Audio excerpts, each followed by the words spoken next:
The words echoed through my smart home's hidden recording system as I sat frozen in my car in the garage, listening to my mother-in-law, Patricia Hartwell's voice carry from my own kitchen. "She's becoming quite the liability, Ryan. First, the incident with the knife. Now she's acting paranoid about everything. I think we need to discuss getting her some help before this gets worse." Her tone was clinical, calculated, as if she were diagnosing a problem that needed solving. What she didn't know was that every word was being captured by the very technology I'd installed to protect our home. Before we jump back in, tell us where you're tuning in from, and if this story touches you, make sure you're subscribed because tomorrow, I've saved something extra special for you. The kitchen accident she referenced had happened 3 weeks ago during a family dinner I'd spent hours preparing. A simple slip while dicing vegetables had resulted in a deep cut on my palm that required 7 stitches. But according to Patricia, it was evidence of my deteriorating mental state, my inability to handle basic responsibilities, and my growing instability as a wife. What really happened that night was far different from the narrative she was spinning. To my husband Ryan, and now I had proof of just how far she was willing to go to paint me as unfit. I'd been Patricia's target since the day Ryan brought me home to meet his family 4 years ago. Back then, I was Kate Morrison, a data analyst, for a growing tech company in downtown Denver, someone who'd built her career on attention to detail and problem solving. I was proud of my work, my independence, and my ability to navigate complex systems both digital and personal. Patricia saw me as an intruder in her carefully constructed family dynamic, someone who threatened her role as the primary woman in her son's life. My journey into the Hartwell family began on a crisp October morning when I was hired to consult on the security systems for Ryan's real estate development company. He was expanding his business into smart home technology, and my expertise in data security made me the perfect candidate to ensure their systems were bulletproof. Ryan Morrison was different from the other developers I'd worked with, polished but not pretentious, successful but still grounded. He had sandy brown hair that always looked slightly disheveled from running his hands through it when he was thinking, and green eyes that lit up when he talked about his projects. Our first meeting was supposed to last an hour but stretched into 3 as we discussed not just security protocols, but everything from Denver's booming tech scene to our shared love of hiking in the Rocky Mountains. There was an easy chemistry between us, a natural flow of conversation that made me forget this was a business meeting. When he asked if I'd like to continue our discussion over dinner, I said yes without hesitation. Ryan was passionate about sustainable development and had dreams of creating communities that balanced modern living with environmental responsibility. His current project was a series of eco-friendly homes in Littleton, complete with solar panels, smart energy systems, and mountain views that took your breath away. As we toured the model home on our second date, I found myself imagining what it would be like to live in one of these spaces, to wake up every morning to the sight of snow-capped peaks in the distance. 6 months into our relationship, Ryan suggested it was time to meet his family.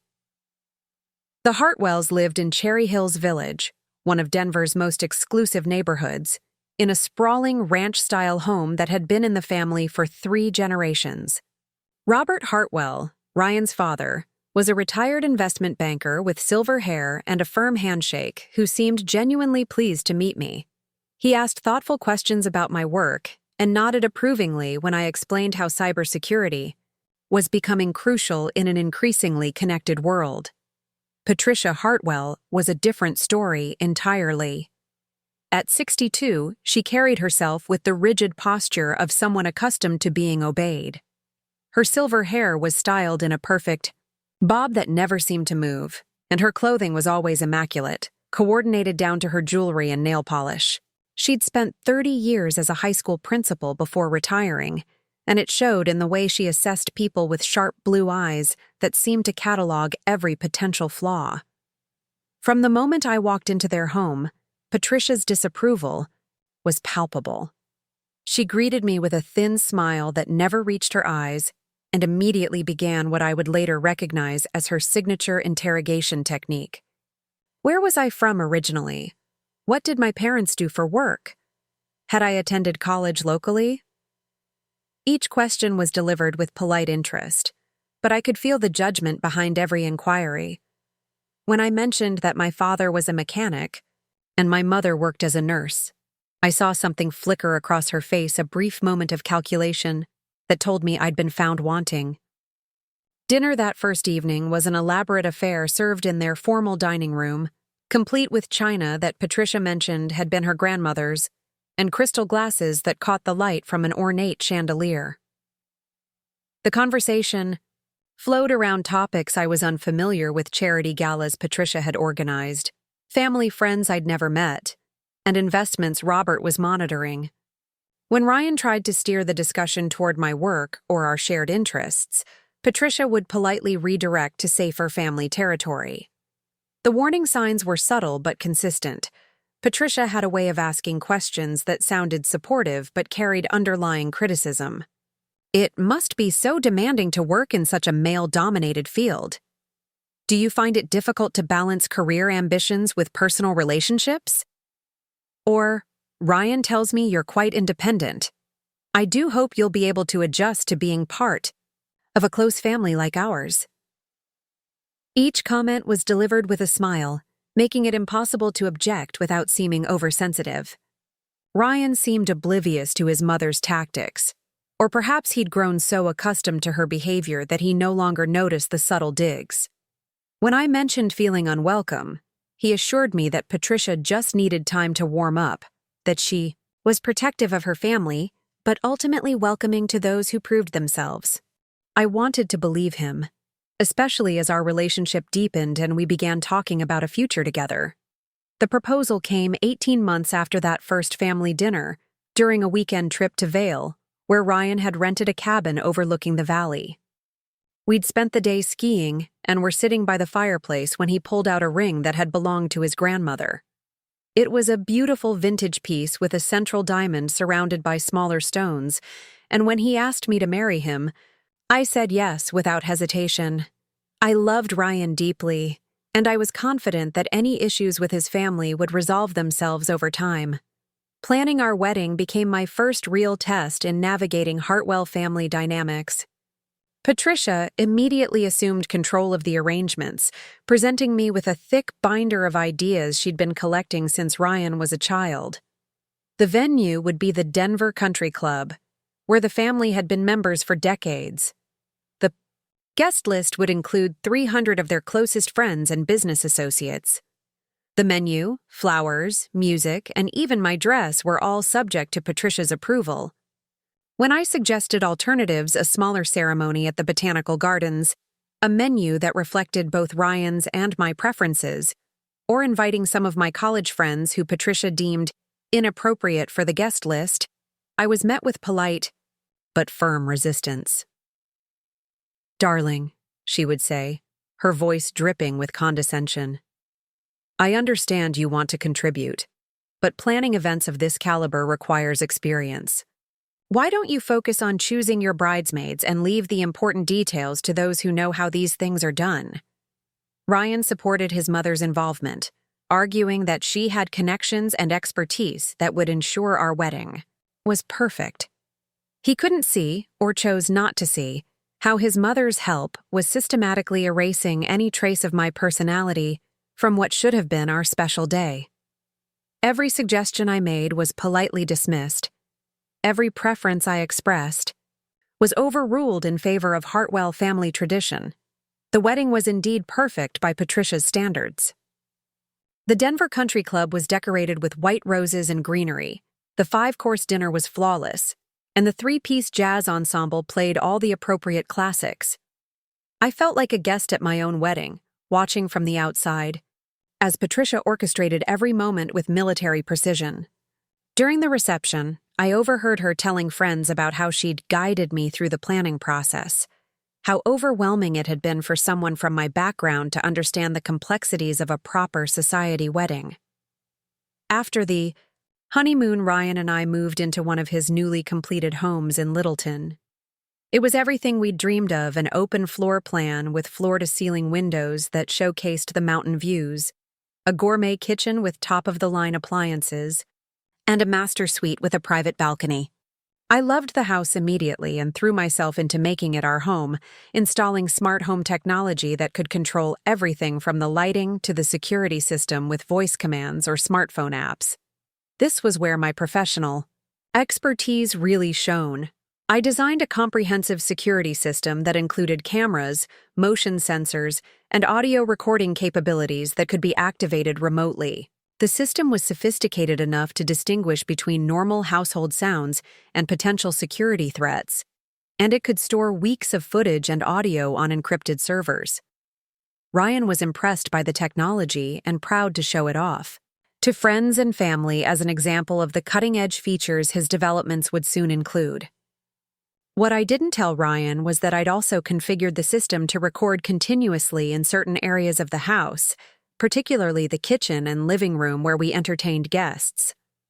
After years of dealing with Patricia's subtle manipulations and gaslighting, I wanted a record of what was actually said during family visits. Too many times, I'd found myself questioning my own memory of conversations after Patricia would later claim things had been said differently or that I'd misunderstood her intentions. The first recordings were relatively benign, Patricia criticizing my decorating choices when she thought I was out of earshot, or making snide comments about my cooking to Ryan. But as months passed, the conversations became more pointed and strategic. I began to understand that Patricia wasn't just expressing disapproval, she was actively working to undermine my marriage and my relationship with Ryan. Family dinners at our house became a regular occurrence, usually initiated by Patricia calling Ryan directly to suggest they visit. She would arrive with Robert in tow, armed with subtle criticisms and helpful suggestions for how I could improve everything from my hostessing skills to my appearance. "Kate, darling, you really should consider updating your wardrobe now that you're a Hartwell. Presentation matters so much in Ryan's business circle," she would say while examining my choice of dinner plates or questioning my menu selections. The kitchen accident happened on a particularly stressful evening when both Ryan's parents and his sister Ashley with her husband Marcus were coming for dinner. I'd planned an elaborate meal featuring Colorado lamb with seasonal vegetables, homemade, bread, and a chocolate tart for dessert. I'd spent the entire day preparing, wanting everything to be perfect for once, hoping to prove that I could host a family dinner that would meet even Patricia's exacting standards.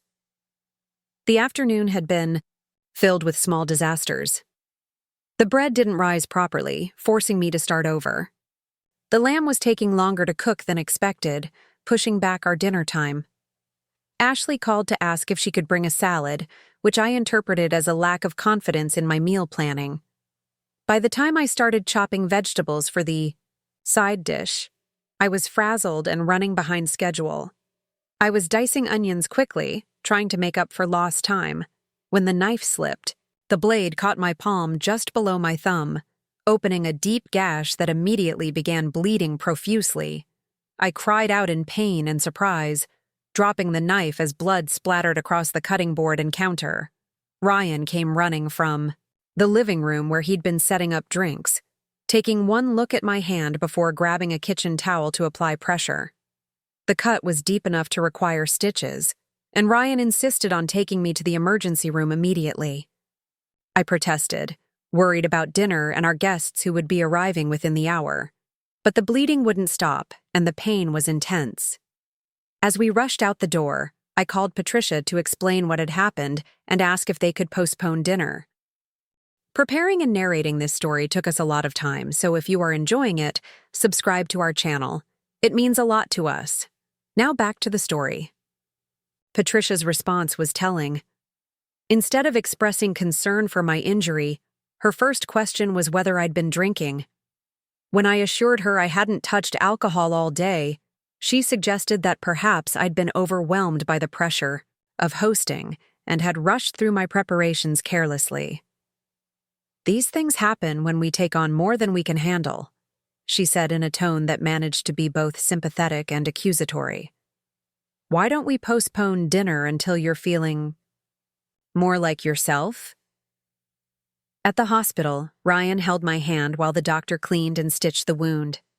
7 stitches and a prescription for antibiotics later, we headed home to find that Patricia had called Ashley and Marcus to cancel dinner, explaining that I'd had an incident in the kitchen and needed time to recover. When Ryan called to, check on the plans, Patricia suggested they order pizza instead and eat at her house, since I obviously wouldn't be up to cooking or entertaining. What bothered me most wasn't the injury itself, which was healing well, but the way the incident was discussed in the days that followed. Patricia began referring to it as my kitchen accident, with emphasis that made it sound like a pattern, rather than an isolated event. She would ask Ryan privately how I was handling things, and whether he'd noticed any other signs that I might be struggling with stress or anxiety. I started to realize that Patricia was building a narrative around my stability and competence, using the accident as evidence that I was overwhelmed by the responsibilities of being Ryan's wife.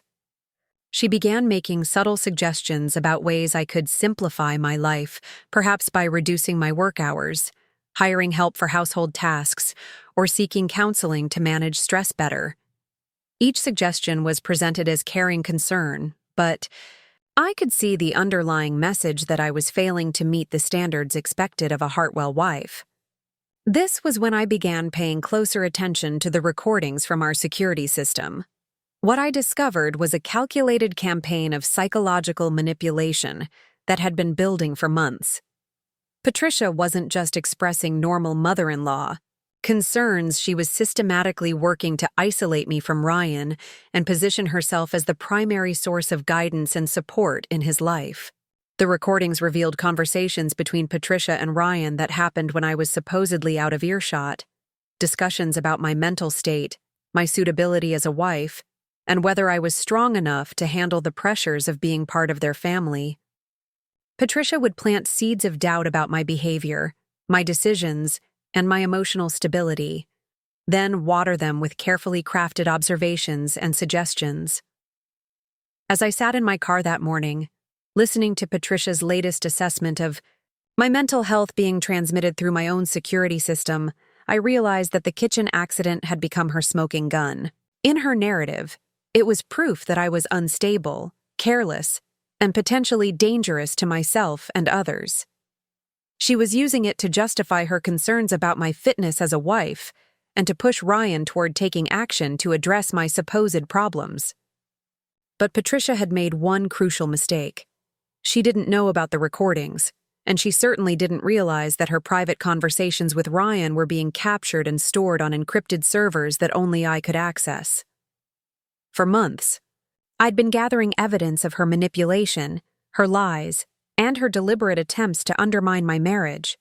Now, as I listened to her discuss my need for professional intervention and Ryan's need to consider his options, I knew it was time to use that evidence to protect myself and expose the truth about Patricia Hartwell's carefully constructed facade. The pattern of exclusion began subtly, so gradually that I almost convinced myself I was imagining it. 3 days after the kitchen incident, Ashley called Ryan directly to invite him to lunch, mentioning casually that she wanted to discuss some family business that wouldn't interest me. When I asked Ryan about it later, he brushed it off as boring investment talk, but I noticed he seemed unusually quiet when he returned home that afternoon. Patricia's visits to our house increased in frequency, always timed for when she knew I'd be at work. I'd come home to find evidence of her presence: fresh flowers she'd brought for the kitchen, reorganized cabinets that she'd helped Ryan tidy up, or new additions to our home that she'd purchased without consulting me. A decorative bowl for the entryway, throw pillows for the living room, even a new coffee table book about Colorado history that happened to feature the Hartwell family name in several chapters about early Denver development. Each time I questioned these changes, Ryan would explain that his mother was just trying to be helpful, that she enjoyed contributing to our home because she cared about us. When I suggested that I'd prefer to be consulted before changes were made to our space, he seemed genuinely confused by my objection. "She's family, Kate. She's not going to do anything that isn't in our best interest," he would say, as if my desire for input was unreasonable. The recordings from these visits, revealed a different story entirely. Patricia would arrive with specific agendas, using her time alone with Ryan to plant concerns about my behavior, my priorities, and my commitment to our marriage. She had a talent for presenting her observations as reluctant admissions, prefacing her criticisms with phrases like, "I hate to mention this, but," or, "I'm probably overreacting, however." One particularly revealing conversation happened on a Thursday afternoon when I was attending a cybersecurity conference downtown. Patricia had stopped by ostensibly to drop off some family photos she thought we'd enjoy, but the audio captured her real purpose. "Ryan, sweetheart, I've been worried about Kate lately," she began, her voice carrying that tone of maternal concern she'd perfected over the years. "She seems so tense whenever we're all together, almost defensive. And after that incident with the knife, I can't help but wonder if she's feeling overwhelmed by everything." Ryan's response was exactly what Patricia was hoping for. "She has been working a lot lately, and I know she puts pressure on herself to make everything perfect when you and Dad come over." I could hear the doubt creeping into his voice, the seed of concern that Patricia was so skillfully planting.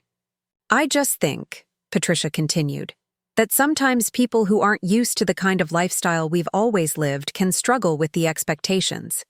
There's nothing wrong with that, of course, but it might explain why she seems so on edge all the time. Have you considered that she might benefit from talking to someone? A professional who could help her develop better coping strategies?"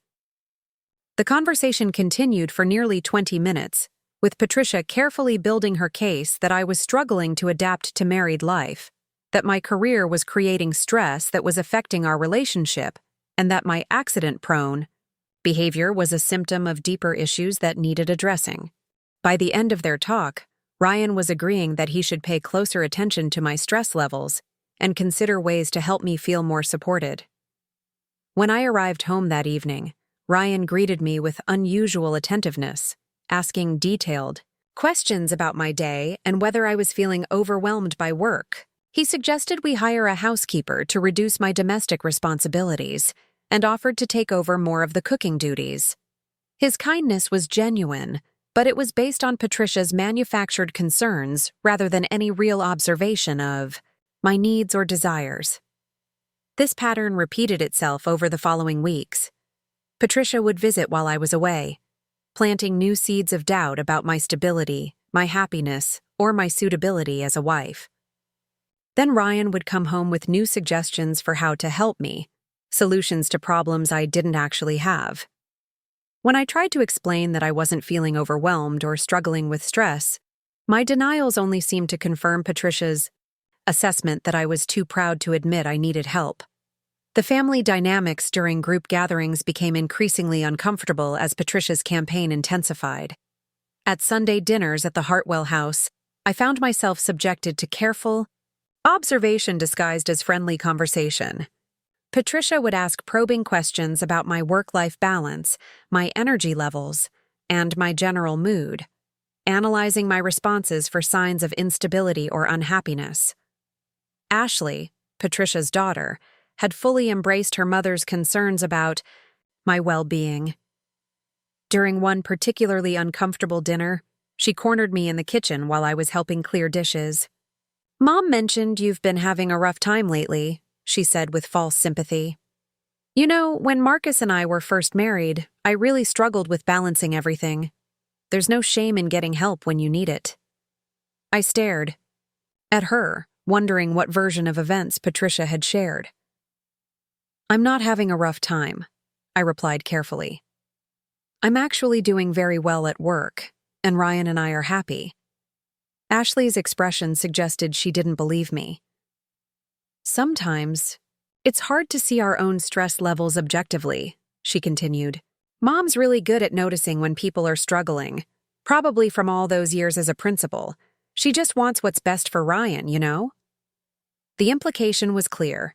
Patricia's concerns were valid, my perception of my own mental state was unreliable, and Ashley was positioning herself as another voice supporting her mother's assessment. I realized that this wasn't just Patricia working alone to undermine me, she had enlisted Ashley as an ally in building the narrative that I was unstable and potentially harmful to Ryan's well-being. Meanwhile, the recordings captured increasingly frank discussions between Patricia and Ryan about my supposed deterioration. During one visit, Patricia brought up the topic of children, suggesting that perhaps we should wait to start a family until I was in a better place emotionally. She painted a picture of me as someone too fragile for the responsibilities of motherhood, too career-focused to prioritize family properly, and too proud to seek the help I clearly needed. "I know you love her," Patricia told Ryan during this conversation, "but love isn't always enough. Sometimes we have to make difficult decisions for everyone's benefit. Kate might actually be relieved to have less pressure on her, to be able to focus on getting better without worrying about maintaining appearances." Ryan's responses to these conversations troubled me more than Patricia's manipulations. Instead of defending me or questioning his mother's assessment, he seemed increasingly convinced that I was hiding my struggles from him. He began monitoring my behavior more closely, asking leading questions about my stress levels, and making suggestions that clearly originated from Patricia's playbook. One evening, he suggested I consider reducing my hours at work, or perhaps taking a sabbatical to focus on our relationship. When I asked where this suggestion had come from, he claimed he'd been thinking about it for weeks, concerned about how hard I'd been pushing myself. But I'd heard Patricia make almost identical suggestions during her previous visit, complete with the same phrases about focusing on what really matters and not being afraid to step back when we need to. The kitchen accident became Patricia's most powerful piece of evidence in her campaign against me. She referenced it constantly, using it to support her theories about my instability and carelessness.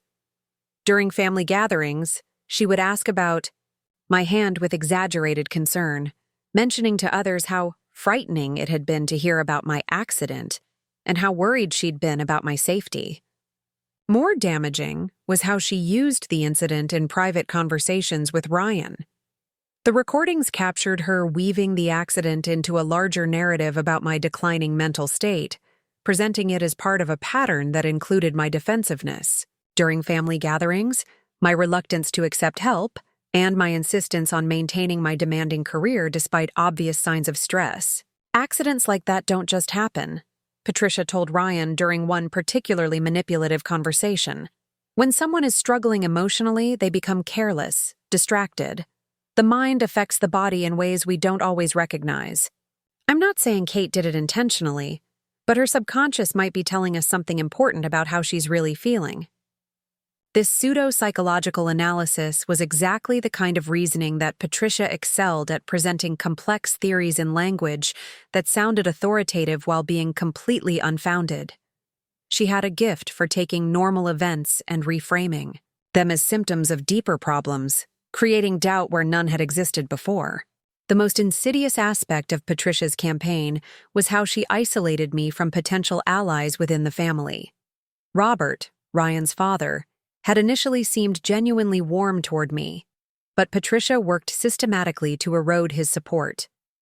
During family dinners, she would share her concerns about my well-being with him, always framing her observations as worry rather than criticism. "I just think Kate is having a harder time adjusting than she wants to admit," Patricia would tell Robert, when she thought I couldn't hear. "You know how proud she is, how independent. It must be difficult for someone from her background to suddenly be part of a family with our traditions and expectations. The pressure might be more than she can handle." Robert, who genuinely cared about family harmony, began treating me with the careful kindness reserved for someone fragile. He stopped engaging me in the spirited discussions about business and politics that I'd enjoyed during my early visits, instead offering gentle platitudes and avoiding topics that might create stress. His withdrawal of intellectual respect was perhaps more painful than Patricia's open hostility. The recordings also revealed Patricia's efforts to influence Ryan's perception of our intimate relationship. During one visit, she managed to steer their conversation toward our marriage, expressing concern about whether I was truly happy in our relationship.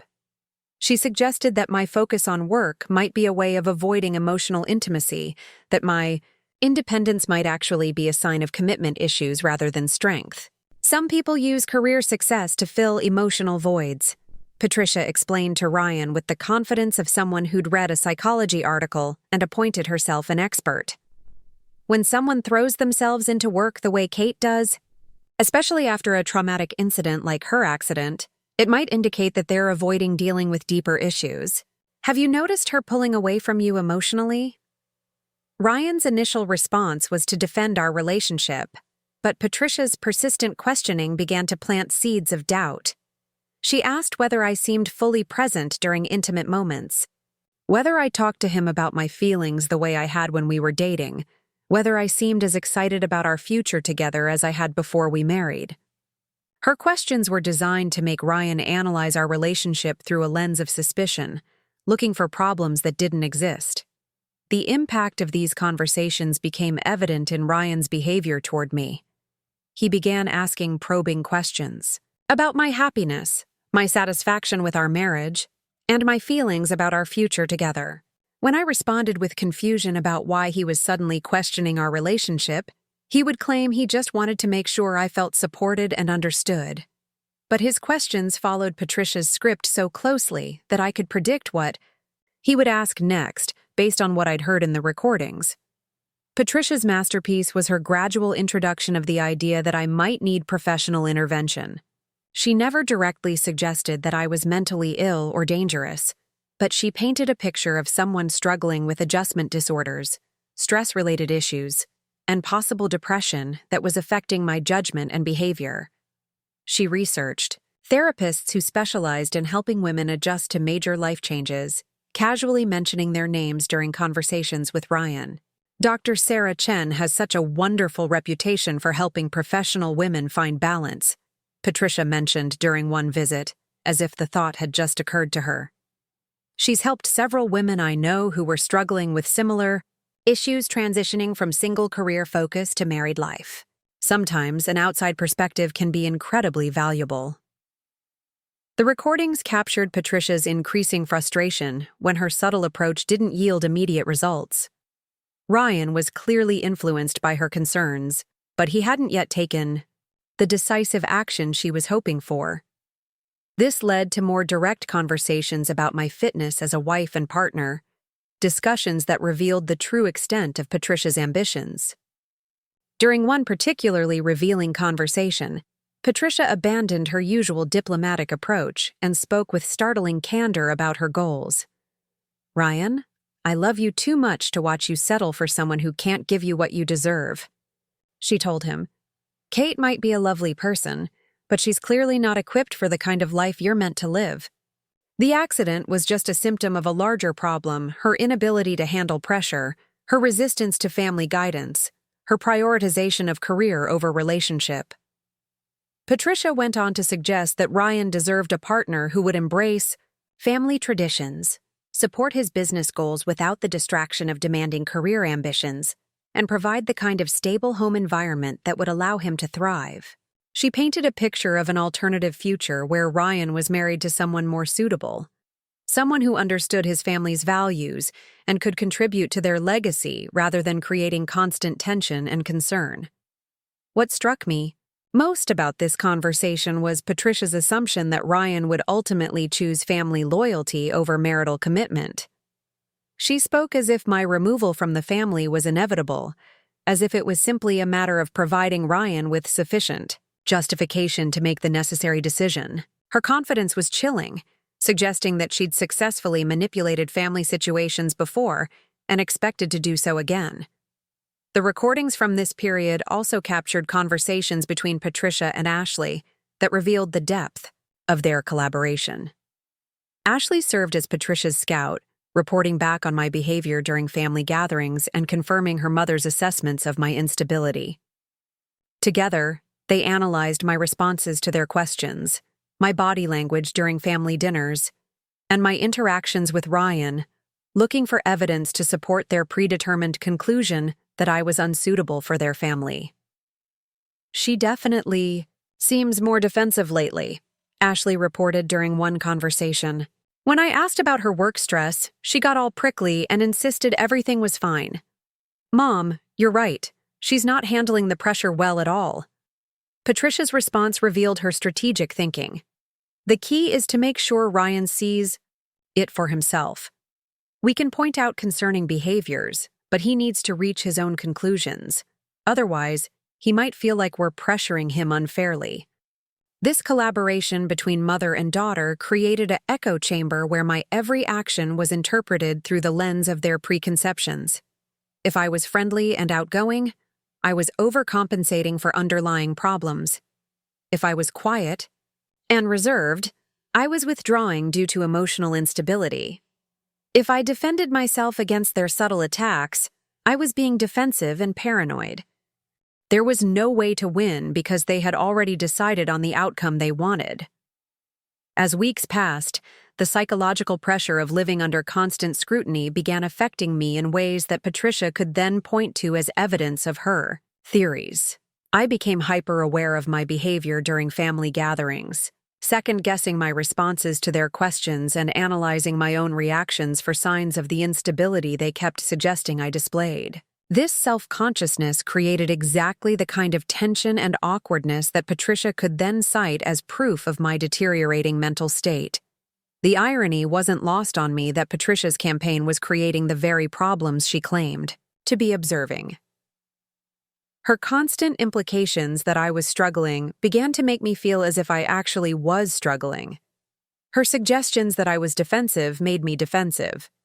Her insinuations that I was pulling away from Ryan made me question whether I was being fully present in our relationship.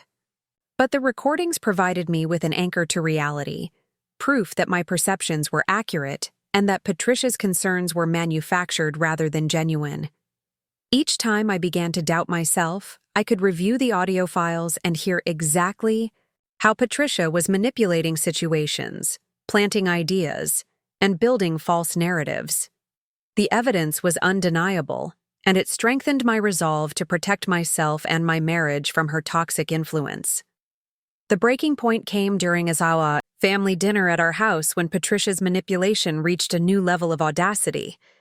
She had convinced Ryan to invite Dr. Sarah Chen, the therapist she'd been recommending, to join us for dinner as a family friend who just happened to be in the neighborhood.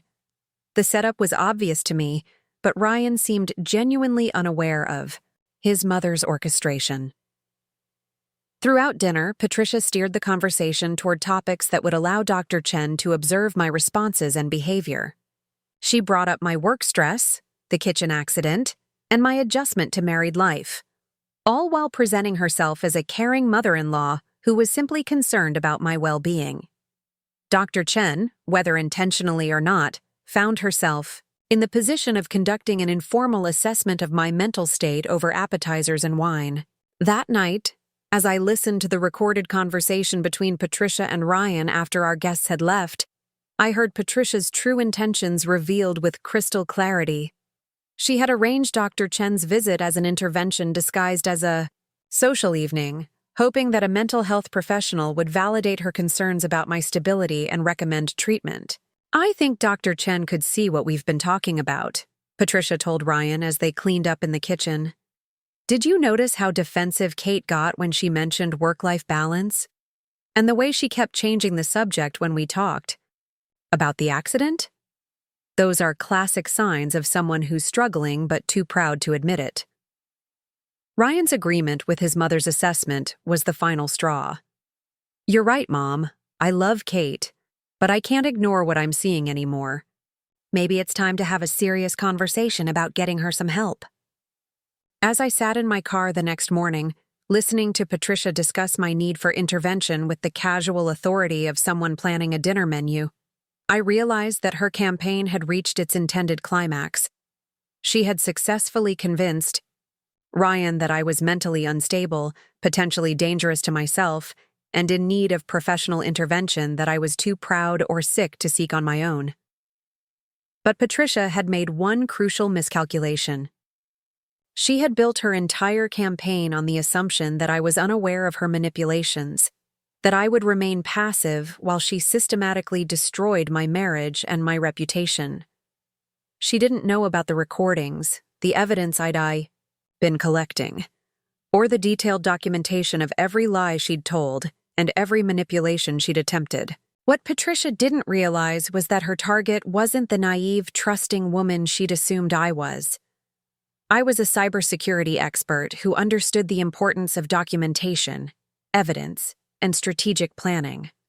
I had been building my own case, while she built hers, and now I had months of recorded proof of her deliberate campaign to undermine my marriage and destroy my relationship with Ryan.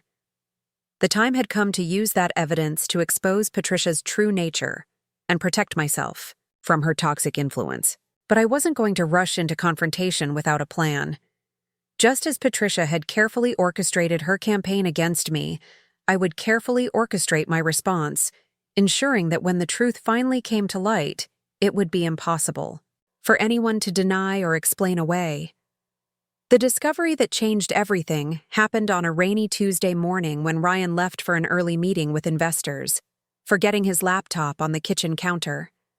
I was preparing my usual coffee when I noticed the screen was still open to his email account, displaying a message thread that made my blood run cold. The subject line read, "Intervention Planning," and the sender was Dr. Sarah Chen, the therapist Patricia had introduced at our dinner. My hands trembled as I read the exchange between Ryan, Patricia, and Dr. Chen, discussing the logistics of staging what they called a loving intervention for my alleged mental health crisis. The emails revealed that Patricia had been in contact with Dr. Chen for weeks before the dinner, providing detailed accounts of my concerning behaviors and building a case for immediate professional intervention. Dr. Chen had agreed to attend the dinner as an informal assessment opportunity, and based on her observations, she had recommended proceeding with a formal intervention. The plan was laid out in clinical detail. Patricia had suggested holding the intervention at her house, where I would feel outnumbered and more likely to comply with their recommendations. They had researched residential treatment facilities that specialized in stress-related disorders and adjustment issues, with Patricia offering to handle the financial arrangements. Dr. Chen had provided scripts for family members to follow, emphasizing the importance of presenting a united front and maintaining firm boundaries if I resisted their help. What devastated me most was Ryan's enthusiastic participation in these plans. His emails expressed relief that they were finally taking action to address my obvious decline and gratitude to his mother for recognizing the severity of my condition before he had. He wrote about feeling guilty for not seeing the signs sooner and his commitment to supporting whatever treatment plan the professionals recommended, even if it meant temporary separation while I focused on recovery. The emails contained attachments that revealed the full scope of their conspiracy. Patricia had created a detailed timeline of my alleged behavioral changes, starting with my obsessive focus on home security systems and culminating with the kitchen accident that she described as a self-harm incident disguised as clumsiness. She had documented every instance of what she called defensive behavior, social withdrawal, and inappropriate emotional responses, creating a compelling narrative of mental deterioration that bore no resemblance to reality. Dr. Chen had contributed professional language to legitimize Patricia's observations, diagnosing me with what she termed adjustment disorder with mixed anxiety and depressed mood, complicated by perfectionist tendencies and resistance to family integration. She recommended intensive therapy, possibly in a residential setting, to address what she saw as my inability to adapt to the expectations and responsibilities of married life within an established family system. Most chilling was the legal documentation they had prepared. Patricia had consulted with a family attorney about the possibility of having me declared temporarily incompetent to make decisions about my own care, especially if I refused the treatment they were proposing. The lawyer had outlined the process for emergency mental health intervention in Colorado, including the criteria that would need to be met and the documentation required to support such a drastic step. As I read through email after email detailing their plans for my future, I realized that Patricia's campaign had evolved far beyond simple family manipulation. She was orchestrating what amounted to a sophisticated form of psychological abuse, using professional credentials and legal procedures to legitimize her desire to remove me from Ryan's life permanently. The intervention wasn't designed to help me recover from problems I didn't have. It was designed to establish a legal and medical record that would support her narrative of my unfitness as a wife. The most damaging discovery was a series of emails between Patricia and Ashley discussing the long-term implications of my treatment. They openly speculated about how long my recovery might take, with Patricia suggesting that extended treatment would give Ryan time to reassess his priorities and remember what kind of life he really wanted. Ashley contributed her own observations about how much happier Ryan seemed when I wasn't around, how much more relaxed family gatherings were when I was absent, and how natural it felt when they functioned as they had before I joined the family. These emails revealed that the intervention was never intended to result in my return to the family as a healthy, integrated member. Instead, it was designed to create enough separation and doubt that Ryan would eventually decide that our marriage had been a mistake. Patricia and Ashley discussed potential grounds for divorce, including mental health issues that would make me an unfit wife, and they speculated about how to minimize any financial settlement I might be entitled to receive. The correspondence also revealed Patricia's backup plans if the intervention approach failed. She had researched private investigators who could document what she called my erratic behavior in professional settings, hoping to build a case that my mental health issues were affecting my work performance and creating liability for my employer. She had even considered approaching my colleagues to inquire about my stability and reliability, planning to present herself as a concerned family member seeking to understand the full scope of my problems. Reading these emails felt like discovering that my entire reality had been carefully constructed to serve someone else's agenda. Every family interaction, every seemingly innocent conversation, every expression of concern had been part of a calculated effort to isolate me and build a case for my removal. Patricia hadn't just been undermining my marriage, she had been systematically destroying my credibility, my relationships, and my sense of reality itself. But even as I absorbed the shocking extent of their betrayal, I recognized that this discovery was also an opportunity. Patricia's emails contained explicit admissions of manipulation, deliberate deception, and coordinated efforts to have me declared mentally incompetent against my will. Dr. Chen's correspondence revealed that her assessment had been based on biased information provided by Patricia rather than genuine clinical observation. Ryan's emails demonstrated his willingness to participate in what amounted to psychological abuse of his own wife. I quickly forwarded the entire email thread to my personal account, ensuring that I had copies of all the attachments and correspondence. Then I deleted the forwarded messages from Ryan's sent folder and closed his laptop, leaving no trace that I had discovered their plans. My hands were shaking as I finished preparing my coffee, but my mind was already working through the implications of what I had learned and what I needed to do to protect myself. The immediate challenge was maintaining normal behavior while processing the devastating knowledge that my husband and his family were actively plotting against me. I had to continue going to work, participating in family events, and interacting with Ryan as if I had no idea that he was planning to have me committed for mental health treatment I didn't need. The psychological strain of maintaining this facade while knowing the truth was enormous, but I recognized that any change in my behavior could be used as evidence to support their intervention plans. That afternoon, I called in sick to work and spent hours reviewing every piece of evidence I had collected over the past months. The recorded conversations took on new meaning when viewed through the lens of what I now understood about their ultimate goals. Patricia's subtle manipulations weren't just attempts to make me feel unwelcome, they were deliberate efforts to create documentation of my alleged instability.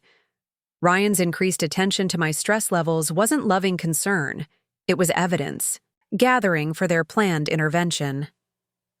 I began organizing all the evidence into a comprehensive digital file, creating a timeline that matched their planned intervention with the recorded conversations that proved their manipulative tactics. The contrast between their public expressions of concern and their private admissions of strategic planning was stark and undeniable. I had months of audio recordings that captured Patricia coaching Ryan on what behaviors to watch for, Ashley reporting on my supposed deterioration, and all of them celebrating their progress in building a case against me. The most powerful piece of evidence was a recording from just 3 days earlier, when Patricia had visited while I was supposedly at a late meeting.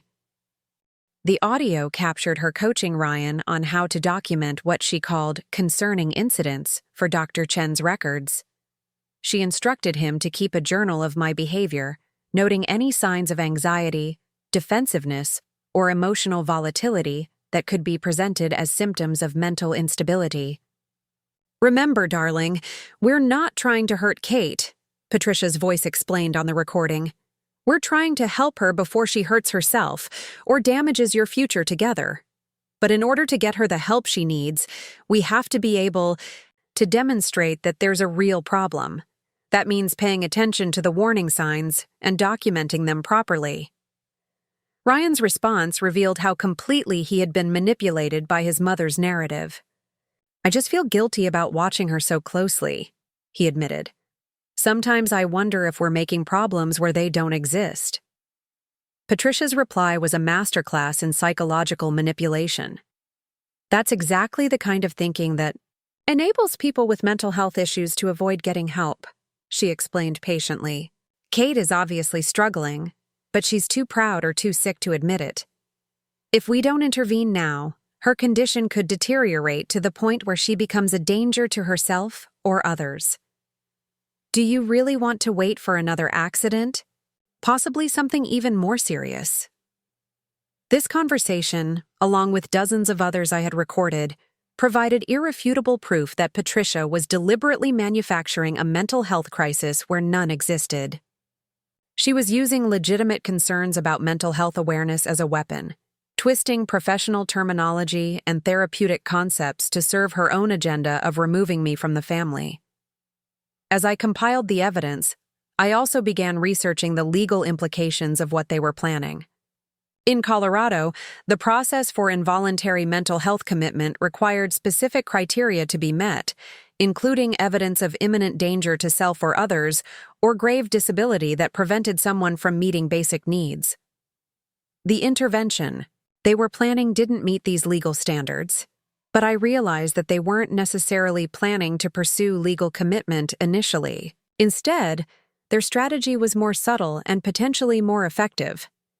By establishing a professional recommendation for treatment from Dr. Chen, creating family documentation of concerning behaviors, and presenting a united front of loving concern, they could create enormous pressure for me to voluntarily agree to treatment. The threat of involuntary commitment would hang in the background, encouraging compliance with their recommendations to avoid more drastic measures. I also discovered that Dr. Chen's involvement raised serious ethical questions about her professional conduct. Her assessment of my mental state had been based entirely on information provided by Patricia and a single dinner conversation, without any formal evaluation or clinical interview.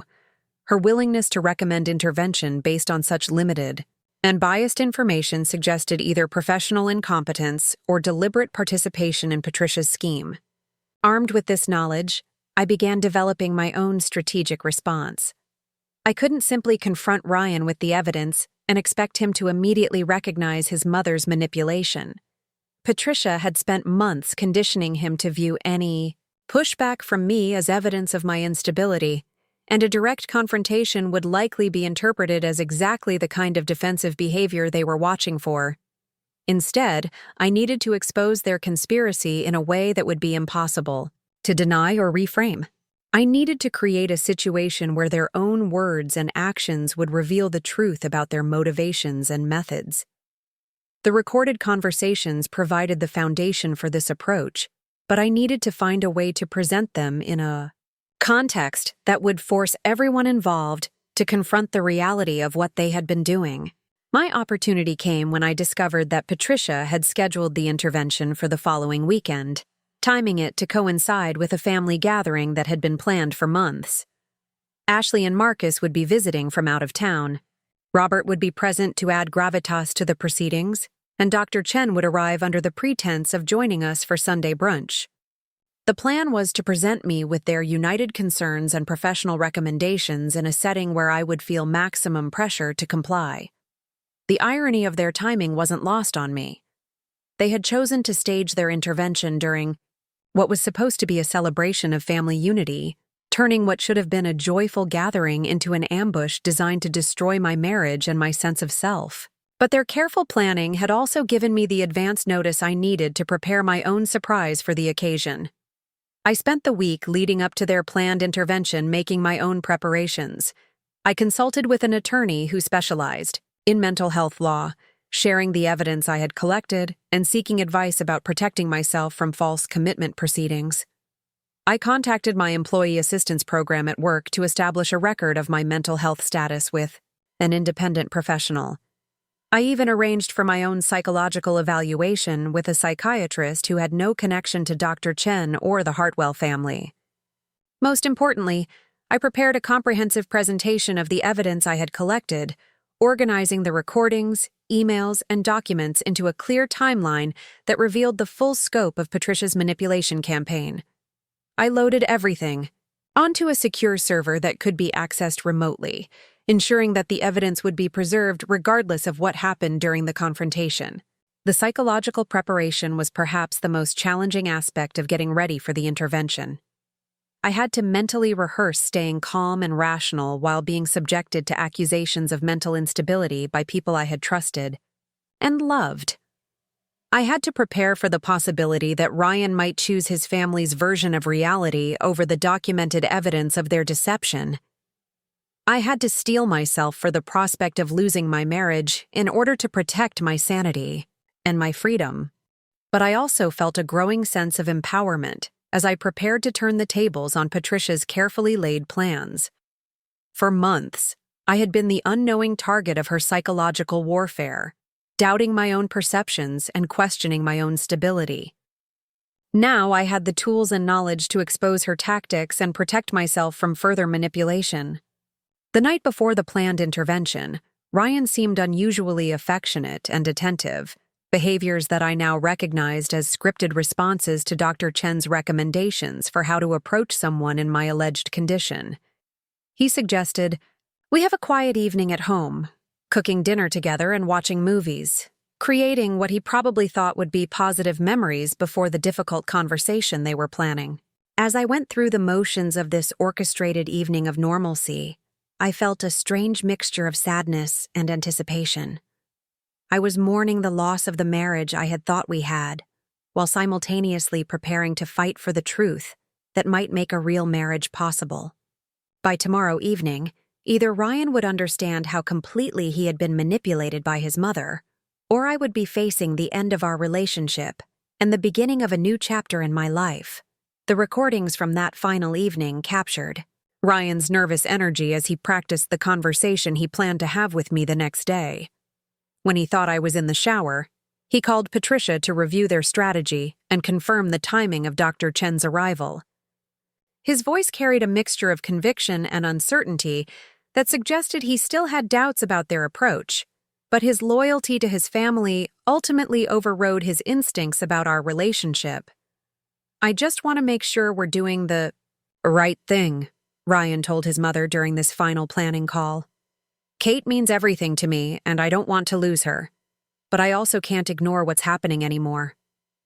Patricia's response was perfectly calibrated to reinforce his commitment to their plan while acknowledging his emotional conflict.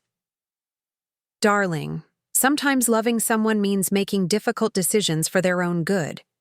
Kate will thank us eventually, once she gets the help she needs and can think clearly again. But right now, she's not capable of making rational decisions about her own welfare. That's why we have to step in." This conversation, like so many others I had recorded, would soon be played back to demonstrate exactly how Patricia had manipulated Ryan's love for me into a weapon against our marriage. Tomorrow would bring the confrontation they had planned so carefully, but it would unfold very differently than they expected. Instead of staging an intervention to force me into treatment I didn't need, they would find themselves confronted with evidence of their own psychological manipulation and deliberate deception. As I lay in bed that night, listening to Ryan's steady breathing beside me and knowing that he was planning to ambush me in the morning, I felt a strange sense of calm. The uncertainty and self-doubt that had plagued me for months were gone, replaced by clarity about what I needed to do to protect myself.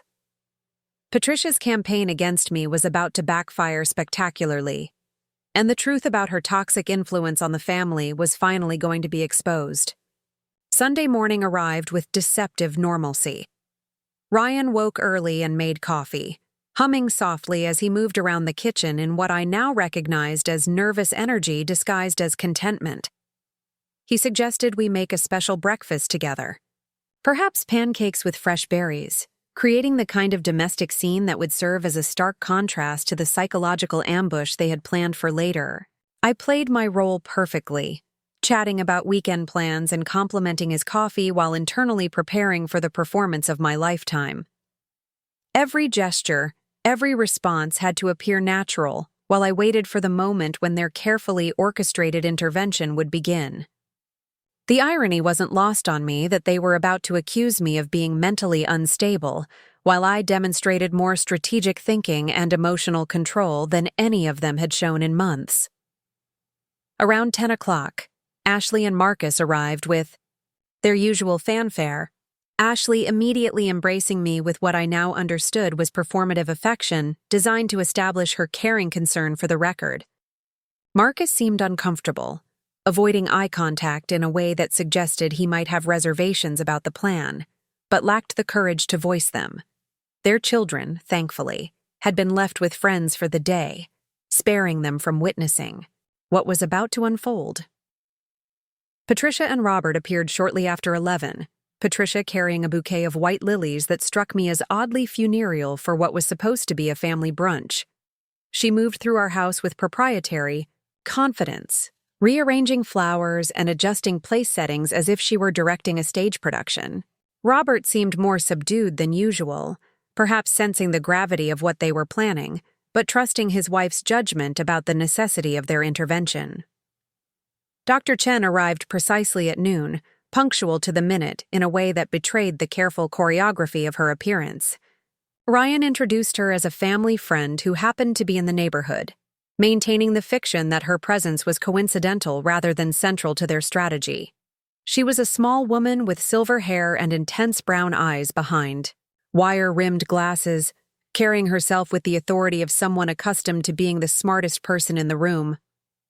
The first hour of brunch proceeded according to their script, with conversation flowing around safe topics while everyone assessed my behavior for signs of the instability they were expecting to address. I could feel their collective attention, focused on my responses, analyzing my tone of voice and facial expressions for evidence that would support their predetermined conclusions about my mental state. Patricia orchestrated the conversation with her usual skill, gradually steering toward topics that would provide openings for their concerns. She mentioned a friend who had recently sought therapy for stress-related issues, praising the courage it took to recognize when professional help was needed. Ashley contributed a story about someone from her yoga class who had benefited tremendously from taking time away from work to focus on mental health. Dr. Chen participated in these discussions with clinical detachment, occasionally asking questions that seemed designed to evaluate my responses rather than engage in genuine conversation. When Patricia mentioned my recent kitchen accident, Dr. Chen expressed sympathetic concern and inquired about how I was handling the stress of the injury and recovery. Her questions felt like a psychological assessment disguised as friendly interest. Ryan's behavior throughout brunch revealed the depth of his mother's influence over his thinking. He watched me constantly, interpreting every gesture through the lens of concern that Patricia had so carefully cultivated. When I laughed at one of Marcus's jokes, Ryan's expression suggested he was analyzing whether my laughter was genuine or manic. When I grew quiet during a discussion of family traditions, he seemed to view my silence as withdrawal rather than simple lack of interest.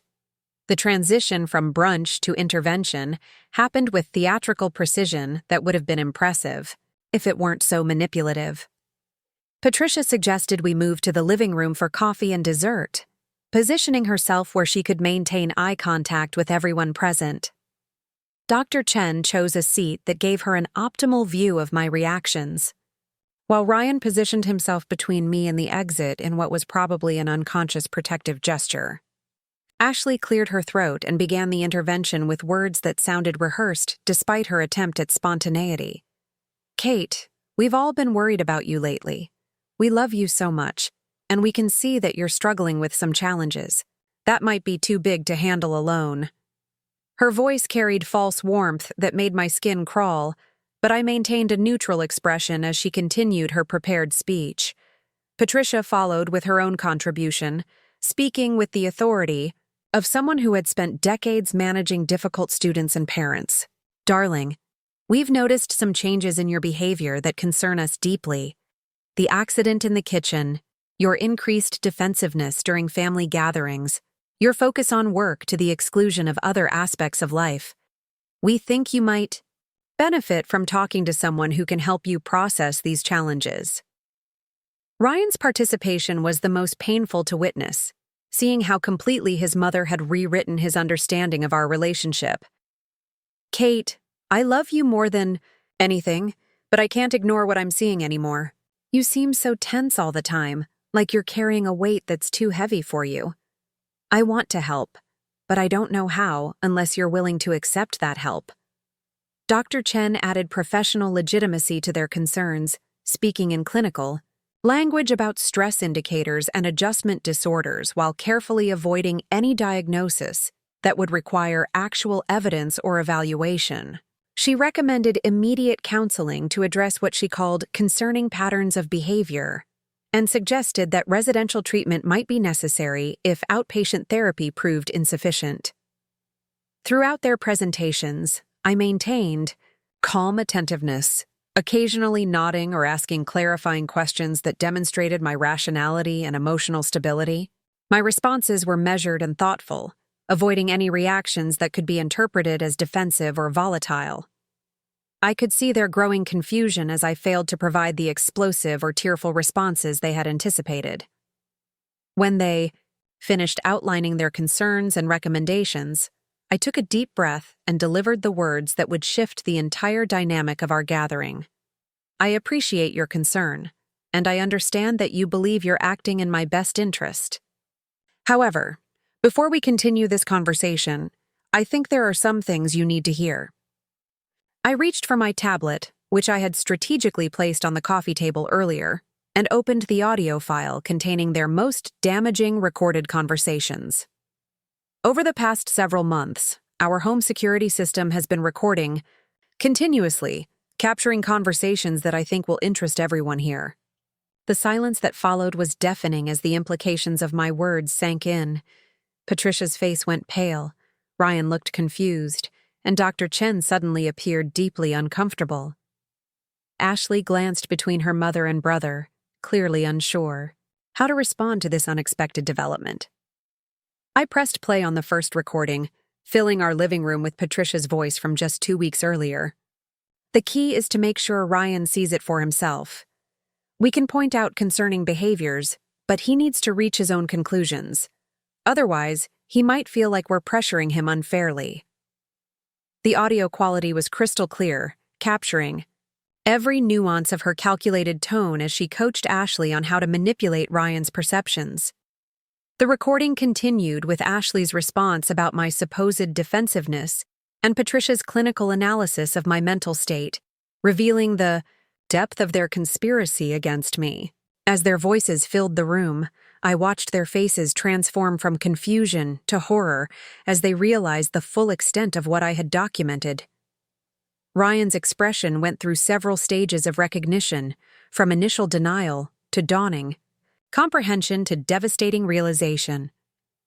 His face crumpled as he heard his mother's voice explaining how to document my behavior for Dr. Chen's records, how to create evidence of instability where none existed, and how to pressure me into accepting treatment I didn't need.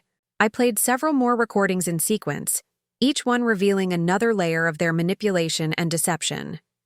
The audio of Patricia coaching Ryan on what warning signs to watch for was followed by Ashley's report on my alleged deterioration.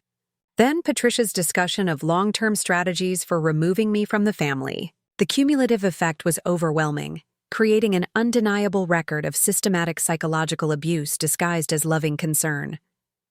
Dr. Chen was visibly shaken as she heard Patricia's voice describing the biased information she had provided as the basis for professional recommendations. The recordings revealed that her assessment had been compromised from the beginning, based on deliberately distorted accounts of my behavior rather than clinical observation. Her professional reputation was now at serious risk, and she seemed to understand the legal and ethical implications of her involvement. Patricia attempted damage control, claiming that the recordings were taken out of context and that her concerns about my welfare were genuine despite her methods. Kate, you have to understand that everything we've done has been motivated by love and concern for your well-being. Yes, perhaps we've been strategic in our approach, but only because we knew you would resist getting the help you need. Her words rang hollow in the face of the documented evidence I had presented. The recordings clearly showed calculated manipulation, rather than genuine concern, strategic planning rather than spontaneous worry, and deliberate deception rather than honest communication. There was no context that could justify the psychological warfare she had waged against me for months. Ashley tried to support her mother's explanation, but her voice lacked conviction as she struggled to reconcile the evidence with her previous understanding of the situation. Mom was just trying to help, Kate. Maybe the approach wasn't perfect, but the intentions were good. Her words sounded desperate even to her own ears, and Marcus remained conspicuously silent beside her. Ryan sat in stunned silence as I continued playing recordings that revealed the full scope of his mother's campaign against me. The audio of their planning sessions for the intervention, complete with discussions of backup strategies if I refuse treatment, demonstrated a level of premeditation that was impossible to dismiss as misguided concern. The most devastating recording was Patricia's conversation with Ashley about the long-term implications of my treatment, where they openly discussed how extended therapy would give Ryan time to reassess our marriage and remember what kind of life he really wanted. Their speculation about divorce grounds and financial settlements revealed the true agenda behind their mental health intervention. As this final piece of evidence played, Ryan's composure finally broke. He buried his face in his hands and began crying, overwhelmed by the realization of how completely he had been manipulated by his mother. The man who had planned to confront me about my alleged mental instability was now confronting the reality that he had been the victim of systematic deception by the person he trusted most. Dr. Chen stood abruptly, clearly recognizing that her professional involvement in this situation had become untenable. I was not aware of the full context of the information I was provided, she said carefully, her clinical training helping her navigate this ethical minefield. Based on what I've heard today, I need to withdraw from any recommendations regarding Mrs. Morrison's care and suggest that she seek independent evaluation if she chooses to pursue therapy. Her departure was swift and professional, but I could see the panic in her eyes as she realized the potential consequences of her involvement in Patricia's scheme. She had allowed herself to be used as a weapon in a family conflict, compromising her professional ethics in ways that could result in serious disciplinary action. Patricia's final attempt at maintaining control was both pathetic and revealing. She claimed that the recordings proved nothing except that she had been thorough in documenting legitimate concerns about my behavior. She accused me of violating the family's privacy and trust by recording private conversations, suggesting that my surveillance activities were themselves evidence of paranoid thinking. "This is exactly the kind of behavior we've been concerned about," she said, her voice rising with desperation. "Normal people don't secretly record their families. This obsession with documentation and evidence gathering is a clear sign that you need professional help." Her attempt to reframe my evidence gathering as symptoms of mental illness was a masterpiece of projection, but it fell flat in the face of what everyone had just heard. The recordings spoke for themselves, revealing a months-long campaign of psychological manipulation that no reasonable person could dismiss as loving concern. Ryan finally looked up from his hands, his eyes red with tears and filled with a mixture of anger and betrayal that I had never seen before. When he spoke, his voice was barely above a whisper, but his words carried the weight of complete devastation. "Mom, how could you do this to us? How could you make me believe that Kate was sick when you were the one destroying our marriage?" Patricia's response revealed the depth of her narcissism and her inability to accept responsibility for her actions. She insisted that she had been protecting Ryan from a marriage that was wrong for him, that my career focus and independent nature made me unsuitable for the kind of family life he deserved. She claimed that her methods might have been imperfect, but her goals were pure and her love for her son justified any tactics necessary to secure his happiness. "You're too close to the situation to see clearly," she told Ryan with the condescending tone she had perfected over decades of managing other people's lives. "Kate has been manipulating you from the beginning, using her professional skills to create dependency and isolation. I was trying to help you recognize the truth before it was too late." Ryan's response was swift and definitive, cutting through his mother's justifications with brutal clarity. "The only person who has been manipulating me is you. Kate never tried to change me or control my relationships with family. She never tried to turn me against the people I love. You've spent months lying to me about my own wife, and I believed you because I trusted you." The confrontation between mother and son was devastating to witness, years of unhealthy family dynamics finally exploding into open conflict. Patricia had invested too much in her campaign against me to abandon it gracefully, and she continued trying to convince Ryan that his love for me had blinded him to my true nature. But the evidence was irrefutable, and Ryan's loyalty had shifted, decisively in favor of truth over family loyalty. Ashley and Marcus made their escape during this family confrontation, clearly uncomfortable with the level of conflict and unwilling to choose sides in what had become a battle for Ryan's allegiance. This was the question I had been wrestling with throughout my preparation for this confrontation. Patricia's actions weren't just family drama, they constituted criminal harassment, possibly conspiracy, and certainly grounds for restraining orders and civil litigation. But pursuing legal action would mean prolonged conflict, public exposure, and the complete destruction of Ryan's relationship with his family.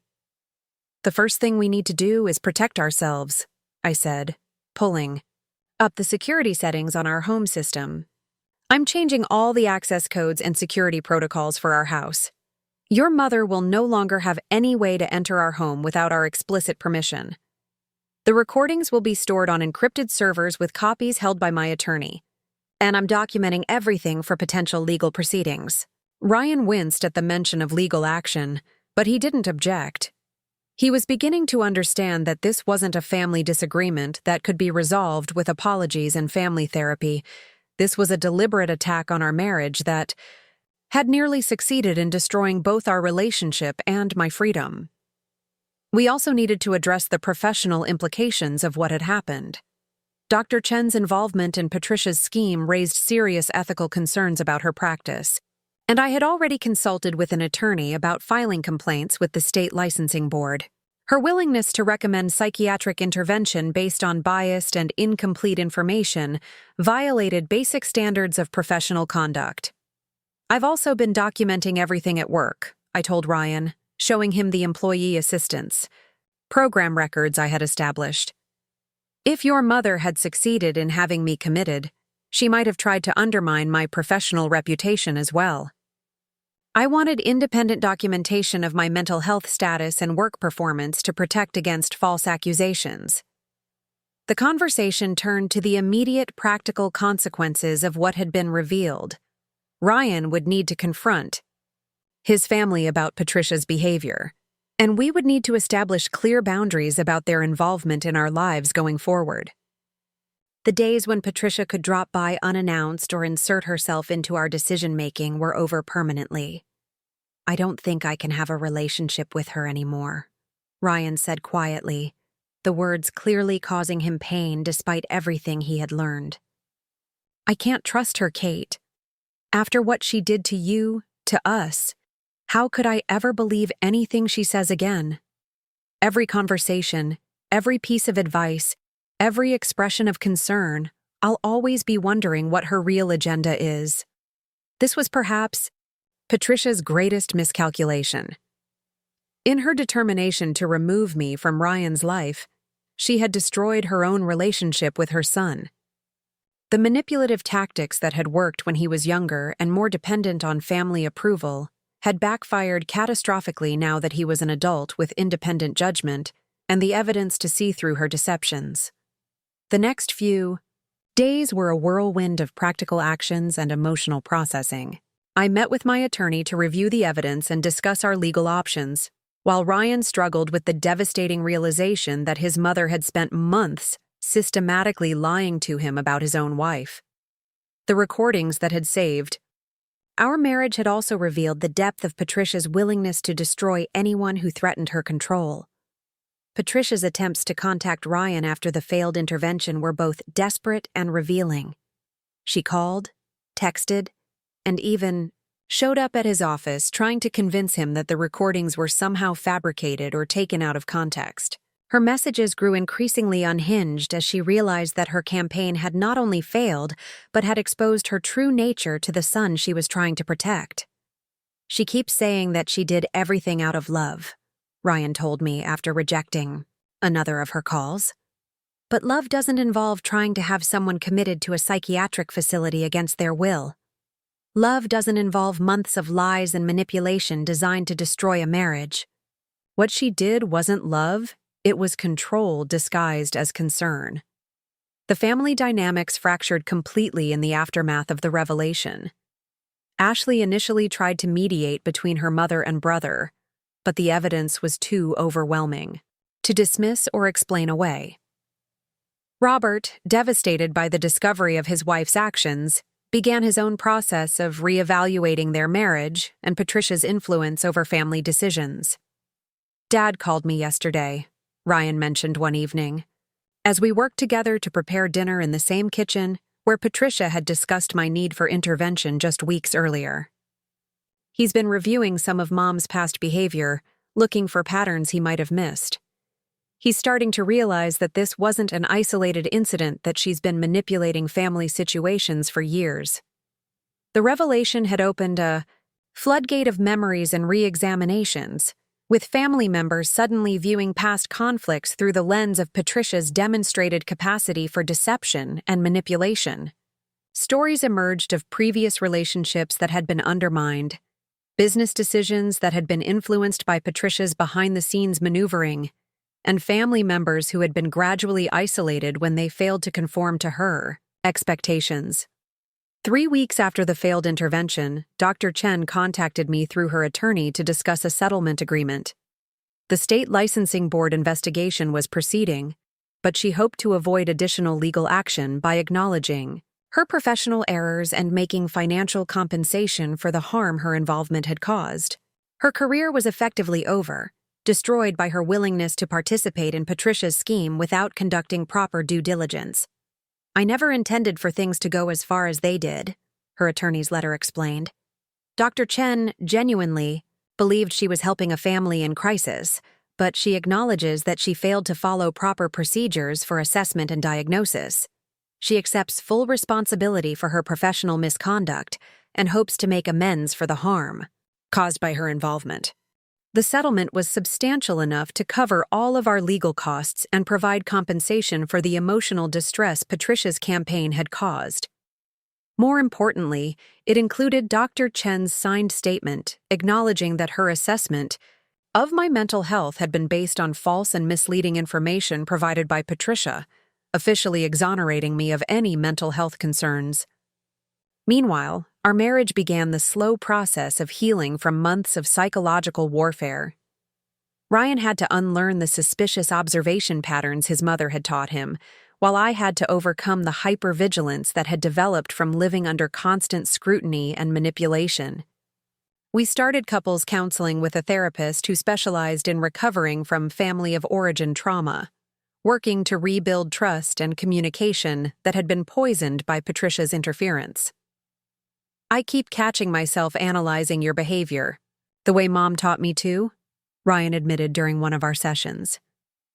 "Yesterday, when you seemed tired after work, my first thought was to document it as a sign of stress, rather than simply asking if you needed support. She trained me to be suspicious of my own wife, and breaking those patterns is harder than I expected." The therapy helped us understand that Patricia's manipulation had been sophisticated enough to exploit normal relationship dynamics and turn them into weapons against our marriage. She had taken Ryan's natural concern for my welfare and weaponized it, teaching him to interpret loving attention as surveillance and caring questions as evidence gathering. 6 months after the failed intervention, we received news that Patricia and Robert were divorcing. The revelations about her manipulation tactics had apparently extended far beyond our situation, with Robert discovering years of deception about financial decisions, social arrangements, and family relationships. Ashley was struggling with her own realizations about her mother's influence over her life choices and decisions. "It's like finding out that everything I thought I knew about my family was built on lies," Ryan reflected as we read the divorce papers that Robert's attorney had shared with us. "Mom wasn't the protective matriarch holding us all together. She was a manipulator who controlled us by creating crises and then positioning herself as the solution." The divorce proceedings revealed even more disturbing information about Patricia's methods. Robert's attorney had uncovered evidence of financial manipulation, emotional abuse, and systematic isolation tactics that had been employed throughout their marriage. Patricia hadn't just targeted me, she had been controlling and manipulating her entire family for decades. As the legal and family drama played out around us, Ryan and I focused on rebuilding our relationship on a foundation of honesty and mutual respect. We changed the locks on our house, updated our emergency contacts to remove Patricia from all our accounts, and established new family traditions that reflected our values rather than Hartwell expectations. The security system that had saved our marriage was upgraded and simplified, recording only when we specifically activated it rather than continuously monitoring our private conversations. I had learned the value of documentation, but I wanted our home to feel like a sanctuary rather than a surveillance facility. 1 year after the kitchen accident that had started Patricia's final campaign against me, we hosted our first family gathering in our home since the intervention. Robert attended, along with Ashley and Marcus, but Patricia was conspicuously and permanently absent.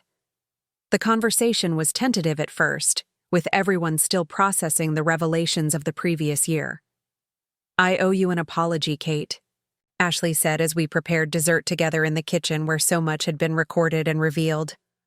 "I let Mom convince me that you were the problem, that you were somehow wrong for our family. I participated in trying to have you declared mentally ill, and there's no excuse for that."